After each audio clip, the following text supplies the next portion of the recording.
Hello hello hello hello जी, नमस्कार। की हाल चाल, कैसे हैं आप मेरे शेरों और शेरनियों। आप सभी का बहुत बहुत स्वागत है वेदांत महाराष्ट्र 11th और 12th में, और मैं हूं आपकी अपनी केमिस्ट्री एजुकेटर वंशिका श्रीवास्तव। तो मेरे प्यारे बच्चों, जब हम बुक पढ़ते हैं तो उसमें क्या होता है, बहुत सारी चीजें लिखी होती हैं, डायग्राम्स होते हैं, बहुत सारे लंबे लंबे पैराग्राफ्स होते हैं, राइट। तो हमको ऐसा लगता है कि यार ये क्या बोरिंग बुक है। जब तुम कोई कॉमिक बुक पढ़ते हो या फिर कोई नॉवेल या फिर कुछ इंटरेस्टिंग से बुक पढ़ते हो, जैसे बचपन में वो होता था ना कि एबीसीडी वाली या फिर आ ई वाली, जो एकदम कलरफुल बुक होती थी, उसको पढ़ने में मजा आता था। लेकिन तुम्हारी टेक्स्ट बुक, जो तुम्हारी अभी टेक्स्ट बुक है, चाहे वो केमिस्ट्री की उठा लो, फिजिक्स, बायोलॉजी, मैथ्स, कोई किसी की भी सब्जेक्ट की बात कर रही हूं मैं, तो यार टेक्स्ट बुक पढ़ने में ऐसा लगता है कि मैम ये तो बहुत बोरिंग है। सबसे पहली चीज तो इतनी बोरिंग टेक्स्ट बुक है तो हमको पढ़ने का मन नहीं करता। दूसरी चीज, पढ़ना तो पड़ेगा क्योंकि हमें एग्जाम देना है, तो यार बेटा टेक्स्ट बुक को तो छोड़ना नहीं है, टेक्स्ट बुक तो डेफिनेटली पढ़ना है।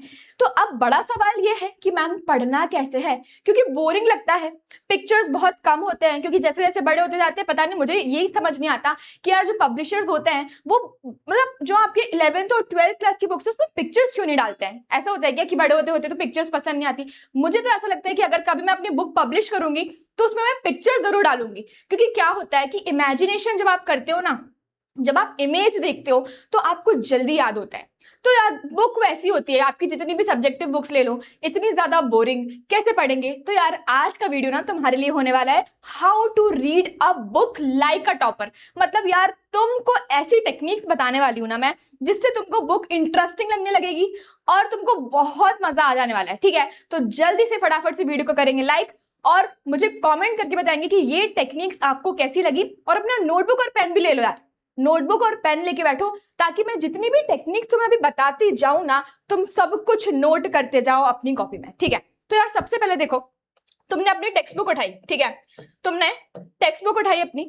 अब सबसे पहली चीज क्या करना है, देखो एक चैप्टर पकड़ लो। हमने स्टार्ट किया बेटा चैप्टर नंबर 1 से, ठीक। तो आपको क्या करना है, आपको सबसे पहले तो आपने चैप्टर नंबर 1 खोला। अभी आपको एकदम लाइन टू लाइन नहीं पढ़ना, ठीक है, वो गलती तो बिल्कुल करना ही मत, इसलिए बोरिंग लगती है। सबसे पहले क्या करना है, एक बार बस पन्ने पलट लो। जो भी चैप्टर है, चैप्टर नंबर 1 की बात करें, आप सिर्फ पन्ने पलटो कि यार ठीक है क्या है, कैसा दिया है, बस ऐसी नॉर्मली 5 मिनट के लिए बस इत्मीनान से बस ऐसे पन्ने पलट लो। ठीक है, पलट लिया, खत्म हो गया।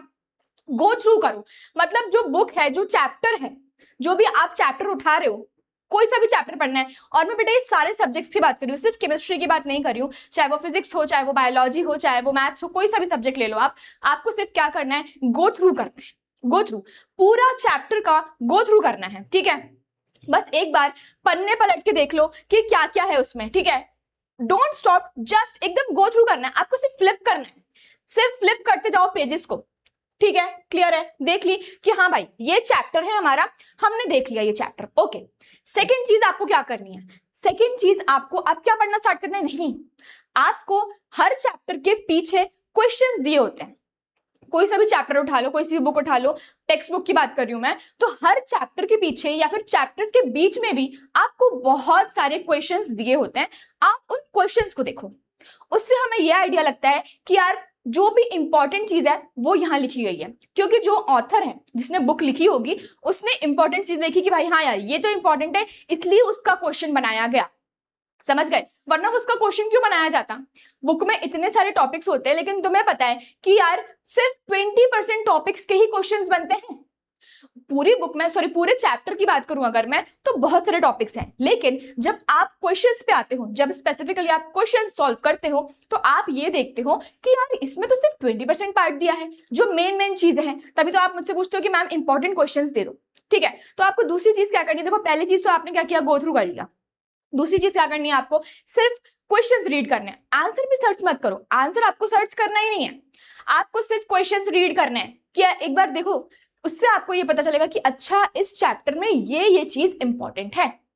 आपको बहुत सारे टर्म्स, बहुत सारे वर्ड्स ऐसे मिलने वाले हैं उस क्वेश्चन में, सिर्फ वो क्वेश्चन देख के कि हाँ आपको लगेगा कि ओके ये जब मैं पढ़ूंगा प्रॉपर बुक, जब मैं पूरा चैप्टर प्रॉपर पढ़ूंगा तो मुझे इस पे ज्यादा ध्यान देना है। ठीक है, बुक के बीच में भी बेटा बहुत सारे एक्सरसाइजेस रहती हैं, बहुत सारे क्वेश्चंस रहते हैं, सिर्फ पढ़ना है, ना ही आपको मेमोराइज करना है, ना ही उसको बैठ के कॉपी में लिखना है।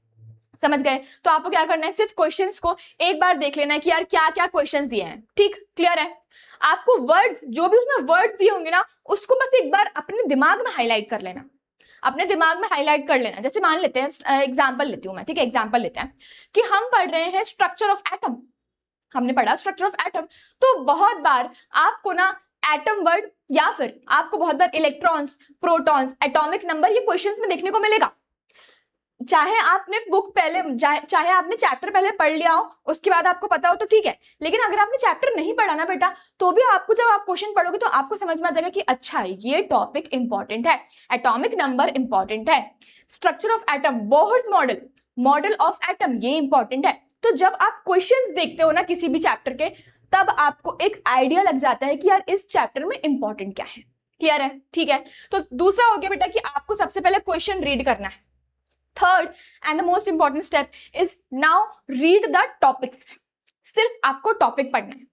मतलब क्या यार, देखो जब अपन चैप्टर स्टार्ट करते हैं, पढ़ते हैं, तो उसमें क्या होता है, सबसे पहले इंट्रोडक्शन लिखा रहता है, फिर क्लासिफिकेशन, उसके बाद फिर टाइप्स आ जाते हैं, फिर उसके बाद सब हेडिंग दी रहती, सब हेडिंग में भी सब हेडिंग दी रहती है। तो आपको वही करना है।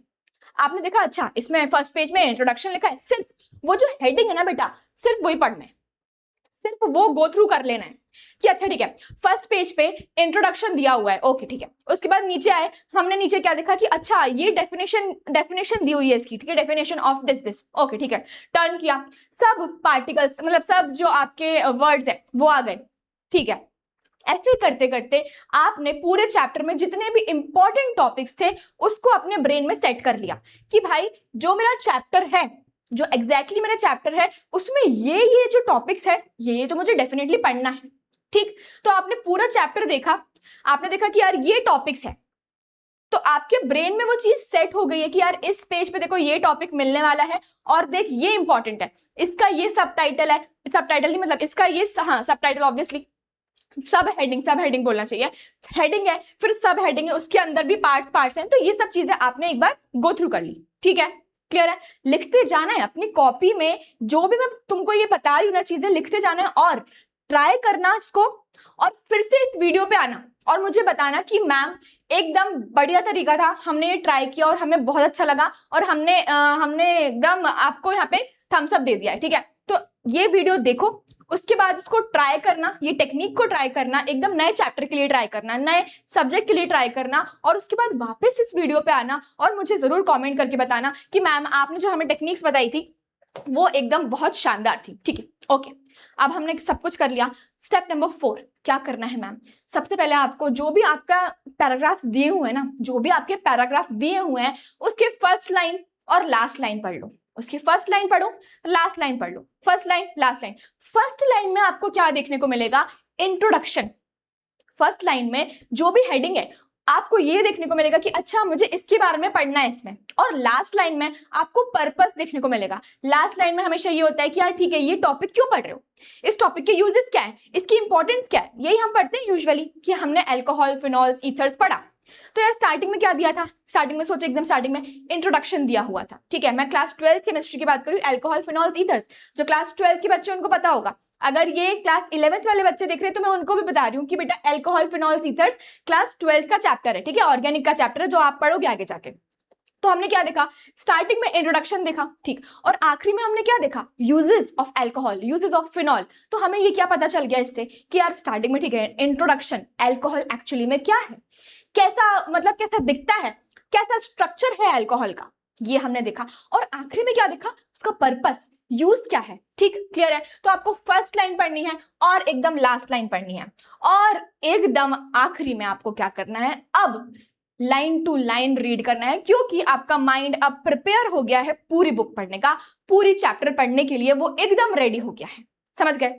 पूरा चैप्टर पढ़ने के लिए आपका माइंड हो गया है तैयार। तो अब आपको एकदम लाइन बाय लाइन पढ़ना है।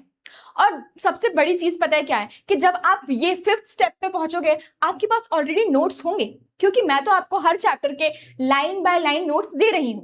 ठीक है, तो आपके लिए और भी ज्यादा इजी हो जाएगा, क्योंकि अब आपके दिमाग में वो माइंड मैप बन चुका है। अब आपके दिमाग में क्या बन चुका है? एक माइंड मैप बन चुका है कि यार इसके बाद ये टॉपिक आएगा, इसके बाद ये टॉपिक आएगा, मुझे इस टॉपिक पे ज्यादा फोकस करना है, इस टॉपिक के क्वेश्चंस मैंने मतलब जो बैक एक्सरसाइज थी उसमें देखे थे, तो ये टॉपिक तो बहुत इंपॉर्टेंट है, तो मैं इस पे स्टार मार्क कर लेता हूं। ऐसे हमको क्या करना है, लाइन बाय लाइन सारे नोट्स बनाने हैं एकदम प्रॉपर तरीके से, और नोट्स में से भी हमको क्या करना है, हाईलाइट करनी है चीजों को, हमको अंडरलाइन करना है, हमको हाईलाइट करना है। जब आप हाईलाइट कर दोगे चीजों को तो आपका दिमाग वो क्लिक करेगा कि अच्छा ये अंडरलाइंड है, तो इस पे एक बार देख लेता हूं यार। क्योंकि बेटा जब आप एग्जाम दोगे ना, मतलब जब ये एग्जाम पास में आएगा और आपके पास रिवीजन करने के लिए टाइम रहेगा, मतलब जब आप रिवीजन के लिए कॉपी उठाओगे, तो आप कभी भी पूरी बुक पूरी कॉपी नहीं पढ़ोगे उस टाइम पे, आप सिर्फ वो 20% चीजें पढ़ोगे जो एग्जाम में आती हैं। और वो 20% टिक करने का तरीका क्या है, ये हाईलाइट करना। और वो कब करोगे आप, अभी से, क्योंकि आपके पास उस टाइम पे टाइम नहीं रहेगा, आपके पास तब प्रेशर रहेगा, आपके पास तब एंजाइटी होगी कि यार अभी कल तो पेपर है, मैं क्या टिक करूं, मैं क्या इंपॉर्टेंट पढ़ लूं। तो उस टाइम पढ़ने के लिए अपने ब्रेन को तैयार करना है। उस टाइम ये नहीं, हमको पैनिक मोड में नहीं आना, अभी हमारे पास बहुत समय है, तो उस समय का यूटिलाइजेशन करना है। अभी से लेके अगले 5-6 महीने, जितने भी महीने बचे हुए हैं, 4 या 5 महीने बचे हुए हैं, तो उसमें खुद को प्रिपेयर करना है। सिर्फ ये सोचो कि मैं अभी प्रिपरेशन मोड में हूं, ठीक है। तो अगर आप बुक पढ़ना चाह रहे हो, तो अगर ये सारे पॉइंट्स आपने कर लिए यूज बढ़िया तरीके से, तो बेटा आप कोई सी भी बुक, कोई सा भी चैप्टर बहुत अच्छे से पढ़ सकते हो। लाइन बाय लाइन सारी चीजों को पढ़ना है, नोट्स बनाना है, हाईलाइट करना है। जब आप हाईलाइट कर दोगे तो आपके एग्जाम की जो मतलब ऐसे मान लो 80% प्रिपरेशन तो आपने ऑलरेडी कर दी है, क्योंकि आपने जो एग्जाम आएगा बेटा आपका, उसके 10 दिन या फिर मान लो तो 7 दिन पहले की बात है, ठीक है। 7 दिन पहले आप सिर्फ वो इंपॉर्टेंट चीजें देखोगे, और जब आप खुद देखोगे ना कि हाँ भाई यार ये तो मैंने बहुत बढ़िया काम किया, तो आप खुद को बहुत थैंकफुल फील करोगे कि यार भाई तूने बहुत अच्छा काम किया, खुद को बोलोगे ऐसे, तूने बहुत अच्छा काम किया, मजा आ गया। आप तेरे को सिर्फ इंपॉर्टेंट चीजें पढ़नी है, समझ गए। तो सबसे पहली चीज क्या है बेटा, सबसे पहली चीज क्या है, सबसे पहली चीज क्या है, आपको क्या करना है, गो थ्रू करना है। सिर्फ और सिर्फ बुक को एक बार गो थ्रू कर लेना है, कुछ भी नहीं पढ़ना, सिर्फ गो थ्रू, फ्लिप करना है पेजेस को। उसके बाद क्या करना है, आपको बैक एक्सरसाइज या फिर बीच में से जितने भी एक्सरसाइज से क्वेश्चंस हैं वो आपको कवर करना है। तीसरा स्टेप क्या है बेटा, आपको टॉपिक्स और सब टाइटल, सब हेडिंग्स पढ़नी है और उनको हाईलाइट करना है। Fourth most important thing is आपको फर्स्ट और लास्ट लाइन पढ़नी है, और लास्ट वाली थिंग क्या है, आपको लाइन बाय लाइन हर एक चीज पढ़नी है, ताकि आप उसके नोट्स बना सको और उसको हाईलाइट कर सको, ठीक है। तो जल्दी से मुझे कमेंट करके बताएंगे कि आपको ये वीडियो कैसा लगा, और इस वीडियो को जल्दी से जल्दी अपने फ्रेंड्स के साथ भी शेयर कर दो, क्योंकि मुझे पता है कि बहुत सारे बच्चे ऐसे हैं जिनको बुक्स पढ़ने का शौक है, बुक पढ़ते हैं, लेकिन उनको तरीका नहीं पता कि यार कैसे पढ़ना है। तो आज के बाद आप नॉर्मली बुक नहीं पढ़ोगे। अगर आपने ये वीडियो अच्छे से देखा और समझ गए हो आप इसको, तो आज के बाद आप नॉर्मली बुक नहीं पढ़ने वाले, आप एक प्रो की तरह बुक पढ़ोगे, आप एक टॉपर की तरह बुक पढ़ोगे। और जब वो आइडिया आप लगा लोगे ना, जब ये टेक्निक आप इंप्लीमेंट कर लोगे बेटा, तो मुझे जरूर से कॉमेंट करके बताना, वापस आना इस वीडियो पे, कमेंट करके बताना कि मैम आपका टेक्निक बहुत अच्छा था, हमको मजा आ गया और हमने बुक ऐसे ही रीड करी, ठीक है। क्लियर है, तो जल्दी से मुझे बताएंगे। और इसी के साथ बेटा MHT CET की Tatva book for physics, chemistry, biology and maths आ चुकी है। तो अगर आपको ये बुक चाहिए तो इसकी लिंक ना डिस्क्रिप्शन बॉक्स में दी गई है, वहां जाके आप इस बुक को परचेस कर सकते हैं।